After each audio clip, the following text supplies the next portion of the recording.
country like America liking your president, should be an alarm. Then that president is not good for that country.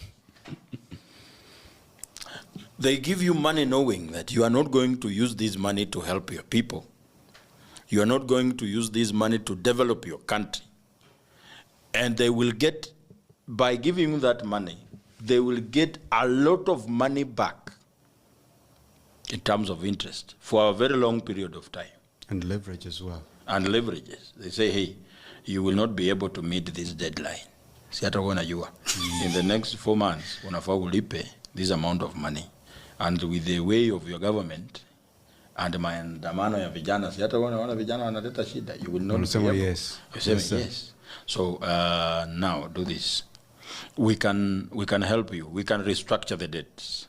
But can you make your court tell your judges to give LGBTQ community recognition in that country? And because you cannot say no, because they gave you money that you didn't use, you have to do it. It's a way of controlling. I told you that the deadliest war that will ever happen is where Africans will decide to be actually free. Because the poverty of the African nations is very lucrative to the North and global North. Go and look at how much money European Union makes by bringing second-hand clothes here in Africa. A lot of it. When Raila was saying, I will cut on importation of second-hand clothes. Do you know the whole Europe is like, what are you saying? What is this guy saying? He's mad. For you feel so good as, I'll be wearing new clothes. Think about how is the European Union thinking and how is America thinking about the same thing? How do they see it?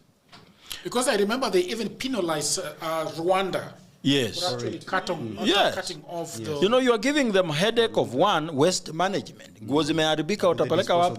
Disposing the waste. They have to bring it to Africa so that becomes our problem. And they post videos of how their countries are very clean and Africa is dirty when they are the ones who dumped used. They give you a t-shirt that you will wear for a few months, it may fade. That's why even laptops, you find that this one is a reconditioned. Why is it so difficult to get a real new laptop? ex-UK. Yes, you say this one is ex-UK, reconditioned. Why reconditioned? Give me a new one. So that when you use it after 1 year, the batteries are done. Nyinyi mkuwe na shida ya dispose. So when Raila says we will have one country, one product, so that we do our own value addition here, and we only export. Import substitution. Raw material. Finished products. They get scared.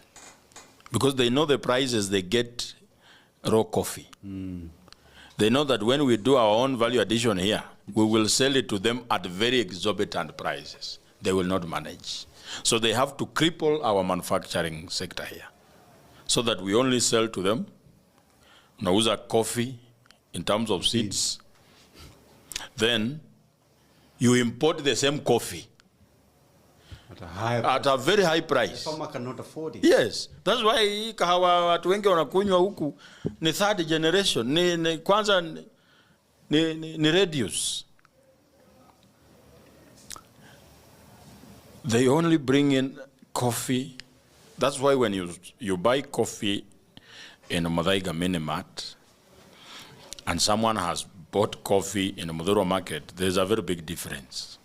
Because the one in the Muthurwa market is not coffee, it's a reduce.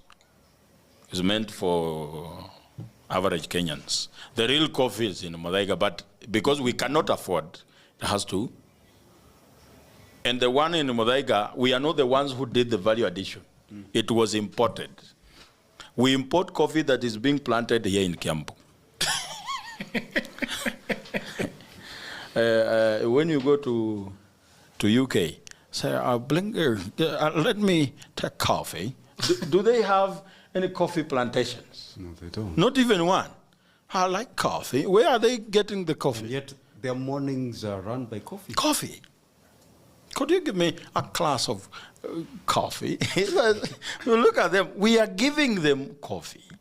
That's why they do not want progressive leaders to take And that takes us to Gachagua and the lot of them that have escaped to the United States. Yes. Why do you think that most presidents, who's going to take this first? Why do you think Gachagua, for example, is in the United States? Because a bunch of Kenyans in Seattle. He could because just. I saw those. What is it called? The town halls.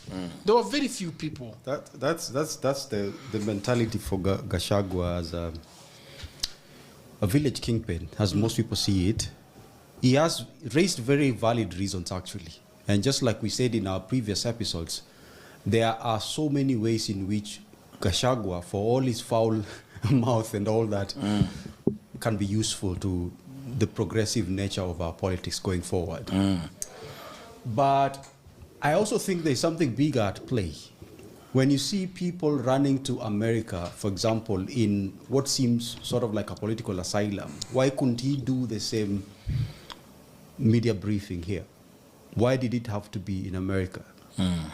And then why there's a particular sentiment or comment he made that was targeting the Kikuyu community. In other words, it's the same incitement he has for so long pondered about, telling Kikuyus that you are the people who are running this country.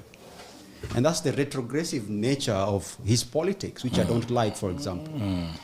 That pitches one community against the other, thinking that they're the same, they're the very people who are running the industry of the country, they're the very gear that runs the country.